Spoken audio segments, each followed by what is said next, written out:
sick mother of a millionaire hadn't had a meal in 4 days. What the waitress did next would change everything. What happens when a man who's bought his way out of every problem faces the one crisis money can't solve?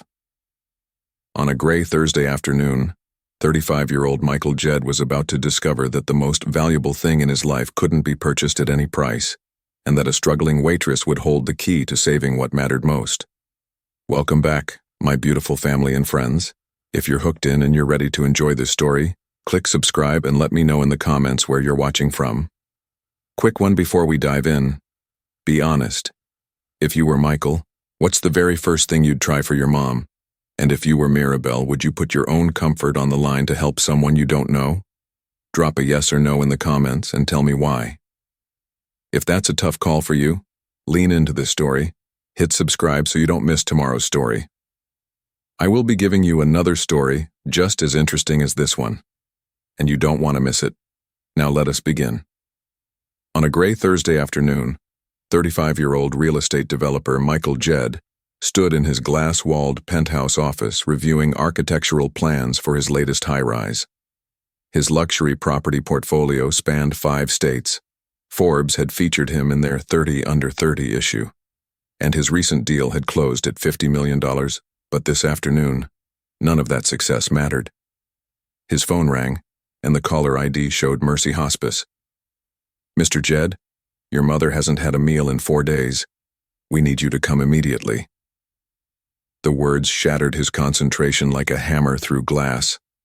For all his wealth, for all the problems he'd solved with money and influence, he couldn't fix the one thing that was breaking his heart: his 67-year-old mother Lucia's refusal to let go of grief long enough to eat. As he grabbed his coat and rushed toward the elevator, Michael had no idea that a struggling cafe and a 24-year-old waitress named Mirabelle would teach him the difference between being rich and being wealthy, between buying solutions and building connections. Where are you joining us from today? I hope this story finds you well. The drive to Mercy Hospice felt interminable, even in Michael's Range Rover. He'd built his empire from nothing. A kid whose father's sudden death had left the family nearly bankrupt, who'd worked construction jobs while studying for his real estate license, who'd clawed his way to millionaire status by 30 through determination and sacrifice. His mother, Lucia, had given everything for his success. She'd taken night shifts as a hospital nurse when day jobs weren't enough. She'd sold her wedding ring to help fund his first property investment. She'd believed in him when no one else did. And now, as late-stage cancer ravaged her body, she was giving up on life itself. "She keeps asking for your father's chicken pot pie," explained Patricia, the head nurse, as Michael hurried down the sterile hallway. "We've had our kitchen staff try making it 3 times. We even brought in samples from local restaurants. She won't touch any of it. She says it all tastes like obligation, not love." Those were her exact words, Mr. Jed. "It's been 4 days. We're getting very worried." Michael's chest tightened as he entered his mother's room. Lucia sat by the window in Robert's old cardigan, the navy blue one she'd worn every day since his father's death 5 years ago. She was so much thinner than he remembered. Her once vibrant presence now diminished to something fragile and fading. Her hands, which had worked so hard to give him a future, now rested in her lap like delicate paper. "Michael, baby," she said, turning toward him. "You didn't have to leave work for me." Even dying, she was worried about inconveniencing him. He crossed the room and sat beside her bed, taking her frail hand in his. "Mom, you need to eat.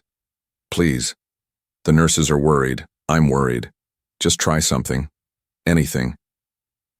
Lucia's gaze drifted back to the window, her eyes distant. "Nothing tastes right anymore, honey. Your daddy knew how to make food taste like home. He'd hum while he cooked, taste test everything with me. Always said he needed to add just a pinch more love at the end." Her voice cracked. "These people here, they cook with recipes, not memories. I can't explain it, but food without love tastes empty. It tastes like giving up." Michael left the hospice that night with his mother's words echoing in his mind. Food without love tastes empty. It tastes like giving up. He'd promised to find a solution, though he had no idea how. Back in his penthouse, he spent hours on his phone, calling private chefs and offering obscene amounts of money, reaching out to culinary institutes, even tracking down Robert's former co-workers who might remember the recipe. But by 2 a.m., sitting alone with a photo of his parents on their wedding day, Michael realized the painful truth. His mother was right. You couldn't recreate love with ingredients alone. He managed only 3 hours of sleep before dawn broke over the city. By 7 a.m., he'd already canceled all his morning meetings, telling his assistant he had a family emergency. His business partners would be furious. There was a crucial investor presentation at noon, but for the first time in years, Michael couldn't bring himself to care about quarterly projections and profit margins. Instead, he found himself driving aimlessly through neighborhoods he'd never visited, unable to face returning to the hospice empty-handed. His Range Rover glided past strip malls and apartment complexes, carrying him further from the gleaming downtown corridor where he'd built his empire. The guilt sat heavily in his chest. How many Sunday dinners had he missed while closing deals? How many phone calls had he cut short because a client was waiting? He remembered Lucia spoon-feeding him chicken soup when he'd had the flu as a kid, sitting by his bedside for hours. He remembered her proud tears at his first property closing, how she'd insisted on staying in their old neighborhood even after he could afford to move her anywhere. "This is where your daddy and I built our life," she'd said. "I don't need fancy. I need familiar." He'd been so consumed with building wealth, with proving he could give her everything she'd sacrificed for, that he'd missed years of simple moments. And now time was running out. Around 11 a.m., Michael found himself in a working-class neighborhood where chain-link fences bordered small houses and corner stores advertised check-cashing services. He was about to turn around when he spotted it, a small, weathered cafe with a hand-painted sign reading Mirabelle's Corner Cafe. The neon open sign flickered weakly, and paint peeled from the doorframe. But there was something about its humble warmth that drew him, maybe desperation, maybe divine timing, maybe both. He parked his luxury SUV among beat-up sedans and work trucks, feeling distinctly out of place in his tailored suit. Through the window, he could see checkered linoleum floors and mismatched chairs that had seen better decades. The smell of fresh coffee and something baking drifted out when an elderly man pushed through the door. Michael hesitated, then followed him inside. The cafe was small, but alive with warmth. Maybe a dozen customers filled the space.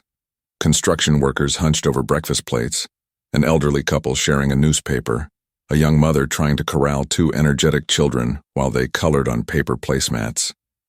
Everyone seemed to know each other, calling greetings across tables, asking about grandchildren and upcoming shifts.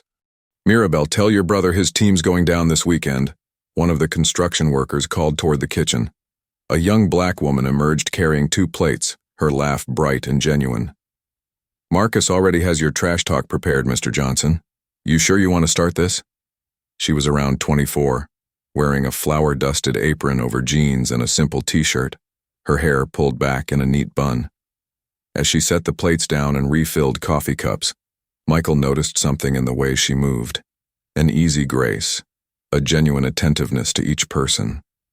Her eyes held a kindness that reminded him achingly of his mother in younger days. When she approached his table, her warm smile didn't falter despite his obvious wealth and discomfort. "You look like you're carrying the weight of the world, honey. Coffee's on me. What can I get you?" Michael realized he hadn't eaten since yesterday. "Coffee would be great, and whatever you recommend. Coming right up." She disappeared into the kitchen and Michael heard her humming softly as she worked. 10 minutes later, she returned with a plate that made his stomach growl despite his anxiety. Buttermilk biscuits perfectly golden, scrambled eggs flecked with fresh herbs, a side of country gravy that smelled like comfort itself. "Made fresh this morning," she said, setting it down with care. "My grandmother always said breakfast should feel like a hug." As Michael ate, surprised by how hungry he actually was, how good it tasted, the young woman moved through the cafe with practiced efficiency. She refilled his coffee without being asked, checked on the elderly couple with genuine concern about the wife's recent surgery, joked with the construction crew about their weekend plans, and helped the young mother cut up pancakes for her children. There was genuine care in every gesture, as if each customer mattered personally to her. When she returned to his table during a brief lull, something in her expression invited honesty. She wiped down the adjacent table, her movements unhurried despite the work waiting. "You want to talk about it?" she asked gently. Michael looked up, surprised. Maybe it was because she was a stranger. Maybe it was because he was desperate. Or maybe it was something in her eyes that suggested she'd understand. Whatever the reason, he found himself opening up in a way he hadn't with anyone in years. "My mother's in hospice," he heard himself say. "She hasn't eaten in 4 days. She keeps asking for my father's chicken pot pie. He passed away 5 years ago, but no one can recreate it. I've tried hiring private chefs, consulting restaurants. I've offered ridiculous amounts of money, but she says it all tastes wrong, like obligation instead of love." His voice cracked. "I have millions in the bank and I can't figure out how to help her eat. I can't recreate something as simple as my father's cooking." The young woman, Mirabelle, he remembered from the customers' greetings, listened without interruption. When he finished, she pulled out the chair across from him and sat down. "I know that helpless feeling," she said quietly. Over the next 20 minutes, during pauses between serving customers, Mirabelle shared her story. Her parents had died in a car accident when she was 16, leaving her to raise her 2 younger siblings, Marcus, now 19, and Keisha, now 15. Her grandmother had taken them in, taught Mirabelle everything about running the cafe and cooking with intention. Grandma used to say, "Baby girl, anybody can follow a recipe, but cooking with love, that's when food becomes medicine for the soul." Mirabelle's eyes glistened. "She passed 2 years ago, left me this place." She gestured around the cafe and Michael noticed details he'd missed. The framed photos on the wall showing an older woman with Mirabelle at different ages, the hand-embroidered curtains, the chalkboard menu written in careful script. "It's been struggling financially," Mirabelle admitted. "I work double shifts, take online business classes at night, and sacrifice pretty much any social life to keep it open and my siblings in school. Some days I want to give up. But then I remember what Grandma taught me, that this cafe isn't just about food. It's about making people feel seen, cared for, like they matter." Michael felt something shift in his understanding. This young woman, barely out of her teens, carrying responsibilities that would crush most people, still found it in herself to care about a stranger's problems. "Your mama's not being difficult," Mirabelle said, reading something in his expression. "She's grieving. And grief sometimes speaks through our appetites, what we can and can't stomach." Michael stared at her, recognition dawning. His mother didn't need an exact replica of Robert's pot pie. She needed to feel loved, remembered, and cared for in the way Robert had cared for her. All his money, all his attempts to solve this with resources and connections, had missed the entire point. Mirabelle seemed to see the realization in his eyes. She was quiet for a moment, then said something that stunned him. "What if I tried making something for her? Not your daddy's recipe. I could never recreate that. But something made with the same intention. Made while thinking about her, praying for her, hoping for her." Michael's throat tightened. "I can't ask you to do that. You're clearly busy, and I wouldn't even know how to repay." Mirabelle stopped him with a gentle gesture. "This isn't about payment, Mr. Jed. Michael Jed." "Michael," she smiled. "This is about one human being helping another. Your money can't buy what your mama needs, but maybe, just maybe, intention can reach her where ingredients can't." She explained her process. She'd make a chicken pot pie tonight after closing while thinking about Lucia's love story with Robert, about 40 years of Sunday dinners, about a woman who gave everything for her son. "I'll pray while I cook. I'll put every good intention I have into that food. And maybe, if we're blessed, it'll taste like being cared for." Michael felt hope stir for the first time in days, mixed with wonder at this young woman's generosity. He reached for his wallet. "Please, let me at least—" "No," Mirabelle's voice was firm but kind. "If you really want to help, come back tomorrow and tell me how she's doing. That's payment enough." She stood, smoothed her apron, and headed back to work. Michael sat for another moment watching through the window as she served the young mother's children with the same attentive care she'd shown him. When he finally left, he glanced back one more time. Mirabelle was refilling coffee, laughing at something Mr. Johnson said, completely absorbed in making her customers feel valued. For the first time in days, Michael felt something other than despair. He didn't know if Mirabelle's pot pie would work, but he'd witnessed something rare in that small cafe. Pure, uncalculated kindness, the kind of generosity that doesn't come from abundance, but from a heart that chooses to give despite having little. As he drove away, his phone buzzed with angry texts from his business partners. The investor meeting had been a disaster without him. His assistant needed decisions on 3 urgent matters. His entire professional world was unraveling. But all Michael could think about was a 24-year-old woman who understood what his millions couldn't buy. That sometimes healing comes not from perfection, but from intention. Not from recreating the past, but from honoring it with present care. Tomorrow he'd return to Mirabelle's corner cafe with news about his mother. And regardless of whether the pot pie worked, he knew something fundamental had already changed. He'd been reminded that true wealth isn't measured in properties or bank accounts. It's measured in people who show up, who care, who give from the heart, even when, especially when, they have every reason not to. Michael returned to his penthouse as the sun set over the city, painting his floor-to-ceiling windows in shades of amber and rose. The view that usually filled him with satisfaction, proof of how far he'd climbed, now felt hollow. He tried to work, opening his laptop to review contracts that needed signing, but the words blurred together. His mind kept circling back to the cafe, to Mirabelle's quiet offer, to the impossible hope that a stranger's kindness might accomplish what his money couldn't. He paced from the kitchen to the living room and back, checking his phone every few minutes.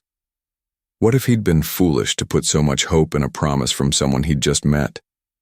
What if this was just another disappointment waiting to break his mother's spirit, and his own? At 7 p.m., he called Mercy Hospice. Patricia answered on the second ring. "How is she?" Michael asked, not bothering with pleasantries. "Stable," Patricia said carefully. "But she still hasn't eaten, Mr. Jed. We're running out of options. The doctor wants to discuss a feeding tube tomorrow if there's no improvement." The words hit Michael like a physical blow. A feeding tube. He imagined his mother, who'd always valued her independence, having that choice taken away. The forced intrusion. The loss of dignity. She would hate it, he knew that with absolute certainty. "Give me until tomorrow night," he heard himself say. "Please, one more day." Patricia was quiet for a moment. 24 hours. "But Michael, we can't wait much longer." After he hung up, Michael stood at the window, watching the city lights blink on like stars. At 8 p.m., unable to bear the silence any longer, he texted Mirabelle. "No pressure, but do you need anything? Ingredients? Help?" Her response came 10 minutes later. "Got everything I need. Trust the process. Should be ready by 10. Trust the process. Michael pressed his forehead against the cool glass. Trust had never come easily to him. Not after building a business where contracts and guarantees were everything. But something about Mirabelle made him want to believe. At Mirabelle's corner cafe, the last customer left at 8:45 p.m. Mirabelle flipped the sign to closed and sent her part-time helper, a college student named Deshawn, home early. "You sure, Mirabelle? I can stay and help clean up." "I'm sure. Go study for that exam. I've got this." Alone in the cafe's small kitchen, Mirabelle stood for a moment in the quiet. The space was cramped, barely room for one person to move comfortably, with worn counters and appliances that had seen better decades. But it was hers, her grandmother's, a place where love had always been the main ingredient. She laid out everything she needed on the counter: chicken breast, fresh carrots and celery, butter, flour, potatoes, and a selection of herbs from the windowsill garden she maintained. Simple ingredients, nothing fancy. But then, this wasn't about fancy. Before she began, Mirabelle did something that had become a ritual since her grandmother's death 2 years ago. She lit a small white candle on the counter, one of the emergency candles Grandma had always kept for power outages, and bowed her head. "Lord, guide my hands," she whispered. "Let this food be more than nourishment. Let it be comfort, hope, a reminder that someone cares. Let Lucia feel loved in every bite." She opened her eyes and began to work. As Mirabelle diced vegetables with practiced precision, her mind wasn't on technique but on intention. She thought about what Michael had shared, Lucia's 40-year love story with Robert, how they'd built a life together through struggle and sacrifice.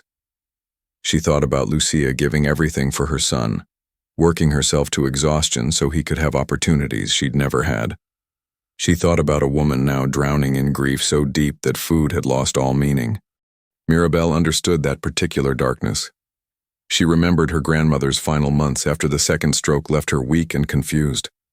Food had become impossible then, not because Grandma couldn't eat, but because grief made everything taste like ash. "I miss your grandfather," she'd whispered one night, pushing away the soup Mirabelle had made. "Without him, even your cooking tastes lonely." "For Lucia," Mirabelle whispered now as she worked. "For a woman who loved deeply and lost deeply. For a mother who gave everything." She made the pot pie from her grandmother's base recipe, the one that had fed 3 generations of their family, that had comforted neighbors through hard times, that had turned strangers into friends.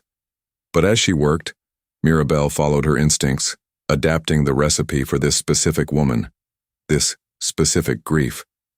She added rosemary, for remembrance, her grandmother had taught her, the herb that helped memory persist even when everything else faded. She added thyme, for courage, because Lucia would need courage to keep living when part of her wanted to follow Robert. And when she rolled out the crust, she drizzled in a touch of honey, for sweetness in bitter times, for those moments when life felt too harsh to bear. While the pot pie baked, filling the kitchen with an aroma that spoke of home and comfort and care, Mirabelle prepared a note on cafe stationery. Her hand hovered over the paper for a moment before she began to write. "Dear Mrs. Lucia, this was made by someone who understands that grief can steal our appetite for life. I hope it reminds you that you're thought of, cared for, and that your story matters. You've given so much to those you love. Please let someone give something back to you now. With hope and prayer, Mirabelle." When the timer dinged at 9:50 p.m., Mirabelle pulled out a pot pie with a golden brown crust that looked like every warm memory she'd ever had. It wasn't Robert's recipe, could never be Robert's recipe, but it was made with the same essential ingredient, love translated into food, care, made tangible. She packaged it carefully in an insulated container, tucking the note on top along with simple reheating instructions. Then she locked up the cafe, turned off all the lights except the small one over the door, and waited outside in the cool evening air. Michael arrived at 10:15 p.m., pulling up to the curb in front of the darkened cafe.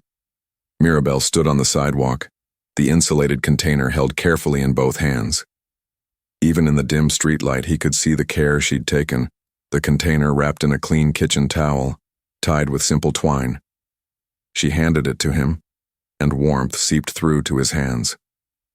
Not just the heat of the food, but something else, something that felt like hope, made physical. "I put everything I had into this," Mirabelle said simply. "Now it's in God's hands and your mama's heart." Michael reached for his wallet with his free hand. "Please let me—" Mirabelle touched his hand gently, stopping him. Her fingers were warm, slightly rough from years of kitchen work. "The only payment I want is knowing she felt cared for. That's worth more than any amount you could offer." She held his gaze for a moment, then added, "And Michael, when you give it to her, don't tell her it's supposed to taste like your daddy's cooking. Tell her it's from someone who wanted her to feel loved." Sometimes we need new expressions of love, not just copies of the old ones.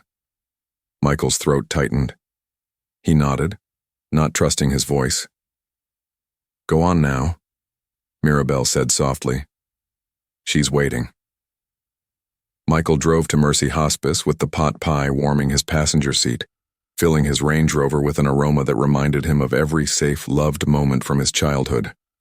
His hands trembled slightly on the steering wheel. He thought about Mirabelle's words, about new expressions of love instead of copies of the old. He'd been so focused on recreating the past, on finding someone who could make Robert's exact recipe, that he'd missed the point entirely. His mother didn't need the past perfectly replicated. She needed to know that love continued in the present, that care could still reach her through the fog of grief. It was 11 p.m. when he arrived, late visiting hours, but Patricia met him at the nurse's station and her eyes widened when she saw what he was carrying. Is that homemade? She asked, surprised. The smell alone is incredible. It is. Michael didn't mention that it came from a struggling cafe owner he'd met only 12 hours ago, or that it had been made with prayer as much as ingredients. Patricia nodded toward Lucia's room. She's awake. Been restless tonight. Go ahead. Lucia sat by the window, staring out at the darkness. She turned when Michael entered, and surprise flickered across her tired features. Sweetheart, it's late. You should be home resting. Even now, even like this, she worried about him first. Michael felt his heart crack a little more. He crossed the room and sat beside her bed, setting the container on the tray table. Mom, I met someone today. Someone who wanted to make something for you. Lucia's expression shifted, confusion mixed with curiosity. For me? Michael opened the container carefully and the aroma bloomed into the small room. Rich, comforting, speaking a language older than words. He watched his mother's face as the smell reached her. Her nostrils flared slightly. Something shifted in her expression, not quite recognition, but something close to it. A softening. Someone made this for me? Her voice was fragile with disbelief. Michael pulled out Mirabelle's note and read it aloud, his voice steady despite the emotion threatening to overwhelm him. When he finished, Lucia's eyes were bright with tears. I don't even know her. She knows grief, Mom. Be honest. Do you believe intention actually changes how food feels, or is it just a sweet idea? Tell me where you land in the comments and tap subscribe if you're into stories that feel this human. She lost her parents young, raised her siblings, and nursed her grandmother through her final months. She knows that sometimes strangers can show up for us in ways that matter. Michael paused. She wanted you to know you're thought of, that your story matters. Michael's hand shook slightly as he prepared a small portion on a plate. This was it, the moment that would either revive his mother's will to live or break them both with disappointment. He held a fork with a small bite of pot pie, steam rising gently in the lamplight. Will you try? He asked softly. For me? For the woman who made this? Thinking about you? Lucia studied his face, really looked at him, for the first time in days. Then she looked at the food. Her eyes held such uncertainty, such exhaustion, that Michael almost told her to forget it. But she nodded, almost imperceptibly. Michael brought the fork to her lips. The room seemed to hold its breath. Lucia opened her mouth and took the bite. She chewed slowly, thoughtfully, her eyes closing. A tear slid down her cheek. Michael's stomach dropped. He'd made it worse. He'd given her false hope and... Lucia opened her eyes. It doesn't taste like your father's recipe. Michael's heart sank, but before he could respond, she continued. It tastes like someone understands. Like someone was thinking about me. Like... Her voice broke. Like being cared for. She reached out and took the fork from his hand. Can I have another bite? Michael watched in amazement as his mother took another bite, then another. She ate slowly, but deliberately, pausing between bites to catch her breath, to let the food settle. 3 full spoonfuls, more than she'd consumed all week, disappeared as he sat frozen in wonder. Tell me about the person who made this, Lucia requested between bites, and there was something in her voice Michael hadn't heard in months. Genuine interest in the world beyond her grief. He told her everything. About wandering into Mirabelle's corner cafe, about the young woman who'd lost her parents and raised her siblings, about the struggling business she refused to abandon, about her choice to help a complete stranger despite having so little herself. Lucia nodded slowly, understanding passing across her features. She knows what matters. Your daddy would have liked her. As she continued eating, Michael saw color returning to her cheeks, strength flowing back into her voice. The transformation wasn't dramatic. She was still weak, still dying, but something essential had shifted. She'd reconnected with her will to live, at least for now. "Michael, baby," she said, setting down the fork after finishing nearly a quarter of the pot pie. "I'm sorry I've been difficult, it's just, when you lose someone, sometimes food is the only language left to speak their name. Every meal without your daddy felt like forgetting him a little more." "I know, Mom." Michael took her hand. "I know." 2 hours later, Lucia had eaten more than she had in days. But instead of sleeping, which the nurses expected, she was alert, engaged, asking Michael to pull his chair closer.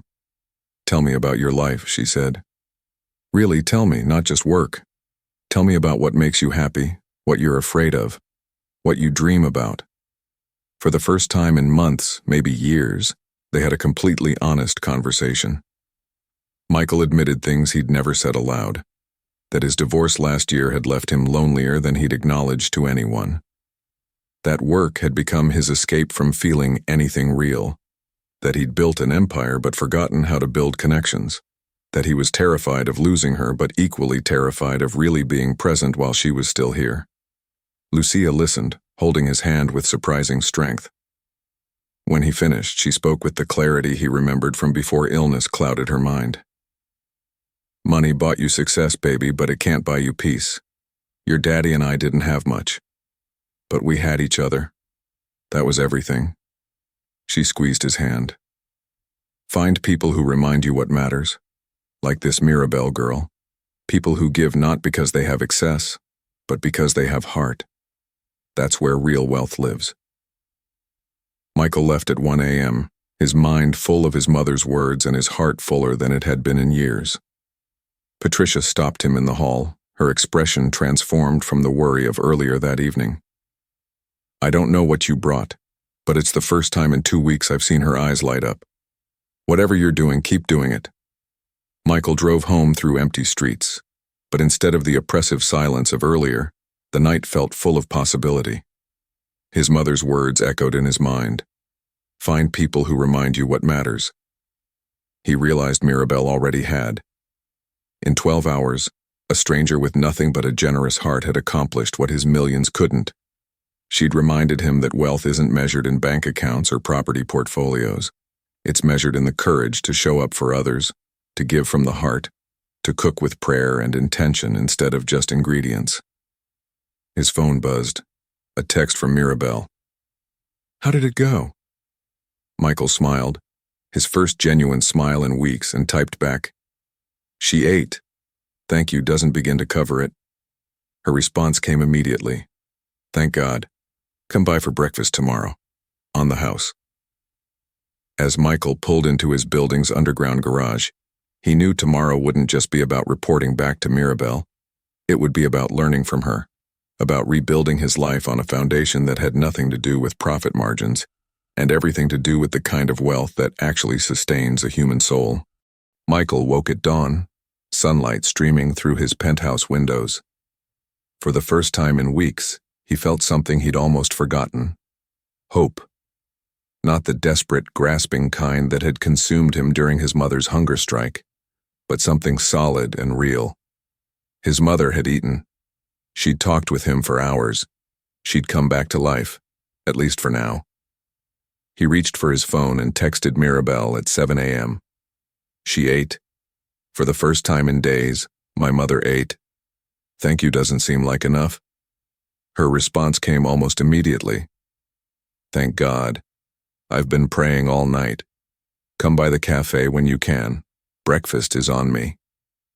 Michael showered and dressed, ignoring the stack of contracts on his desk and the 15 missed calls from his business partners. For once, work could wait. Some things mattered more than quarterly projections and investor meetings. He arrived at Mirabelle's Corner Cafe at 8 a.m., just as the morning rush began. The parking lot was fuller than yesterday, the same beat-up sedans and work trucks, but also a few new faces. Through the window, he could see Mirabelle moving between tables with practiced grace, balancing plates and coffee pots, somehow making each customer feel like the only person in the room. When she spotted him, her face broke into a genuine smile that lit up her entire expression. She finished serving the elderly couple by the window, then made her way to his booth, the same one he'd sat in yesterday, carrying a steaming cup of coffee. "Tell me everything," she said, sliding into the seat across from him. "Over breakfast, her grandmother's special again because you need your strength too." Michael shared the full story. Lucia's tears when she tasted the pot pie. The 3 spoonfuls she'd eaten slowly, deliberately. Their late-night conversation had ranged from his divorce to his loneliness to what his father had tried to teach him about building things that last. Mirabelle's eyes glistened as she listened. That's the power of intention. Food can be medicine when it's made with the right heart. They talked for an hour, conversation flowing easily despite having known each other for less than 24 hours.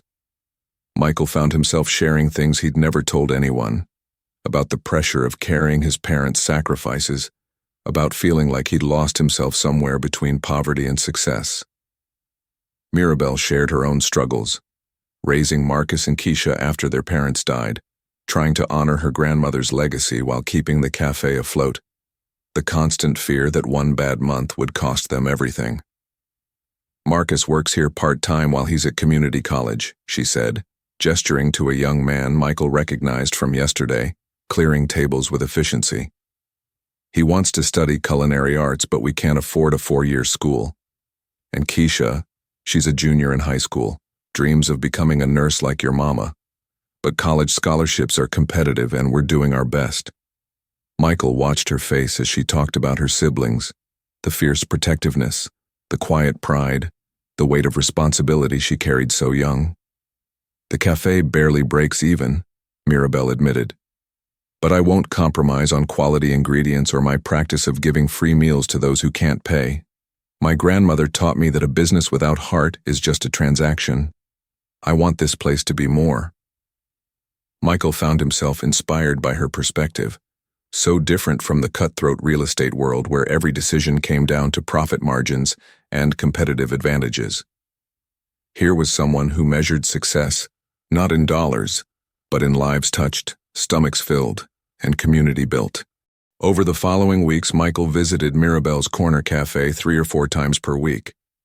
He told himself it was to pick up meals for Lucia, which he did, as Mirabelle created different dishes with the same prayer and intention she'd put into that first pot pie. But truthfully, he came for the conversations, for the perspective, for the reminder of what actually mattered in life. Lucia's condition stabilized remarkably. She was eating regularly now, engaged with life again, asking questions about Michael's days and actually listening to the answers. Her doctors were cautiously optimistic, talking about quality time instead of countdown clocks. 3 weeks after that first pot pie, Lucia asked to FaceTime with Mirabelle. Michael set up his phone on her bedside tray table, and when Mirabelle's face appeared on the screen, flour-dusted apron and warm smile, his mother's eyes filled with tears. "I wanted to thank you personally," Lucia said, her voice stronger than it had been in months. "You gave me back my appetite for living. I don't know how to repay that." "You already have," Mirabelle said gently. "You raised a good man, Mrs. Lucia. He just needed reminding that success and fulfillment aren't the same thing." Lucia smiled, reaching out to touch the screen as if she could somehow reach through it. "And you reminded him. Thank you for seeing past the money to the son who was scared of losing his mama." Michael watched the 2 women connect across generations and circumstances, both understanding loss, both knowing how grief can steal not just appetite, but the will to continue. Something in his chest loosened, a knot he hadn't known he was carrying. One evening in late October, Michael arrived at the cafe to find Mirabelle stressed, running numbers at a back table instead of working the floor. Marcus was handling the dinner rush, but Mirabelle sat hunched over papers, her expression tight with worry. "Everything okay?" Michael asked, sliding into the booth across from her. Mirabelle looked up, and for the first time since he'd met her, she looked defeated. 3 months behind on rent. Landlord's threatening eviction if I can't pay by the end of next week. She gestured at the papers, past due notices, spreadsheets with more red than black. I've been hiding it from Marcus and Keisha, taking on extra catering jobs, but it's not enough. Michael's business instincts kicked in immediately. He saw the solution clearly. Let me invest. I could pay off the rent, become a silent partner, help you expand. No. Mirabelle's voice was firm despite the tears threatening at the corners of her eyes. This isn't about money, Michael. If it were, I would have asked weeks ago. This cafe survives on its own merits, or it doesn't survive. I won't compromise the principle my grandmother built it on. Michael felt frustration rise in his chest. There has to be something I can do. You gave my mother her life back. Let me help. Mirabelle was quiet for a long moment, studying his face. Then she said, "You want to help? Tell people about this place. Not because I need customers, but because I want people to experience what your mama did. Food made with care. A place where everyone matters. Share the story. That's all I'm asking." Real talk. Would you have taken the money or done what Mirabelle did? I'm curious how you'd handle it.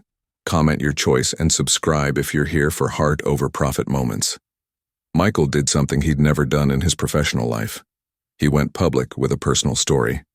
Not in business journals or investor meetings, but on social media, in community forums, through word of mouth at the gym and the dry cleaners and everywhere he went.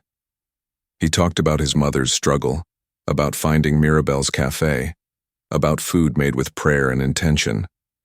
He talked about a young woman who'd chosen to help a stranger, despite having every reason to focus on her own survival.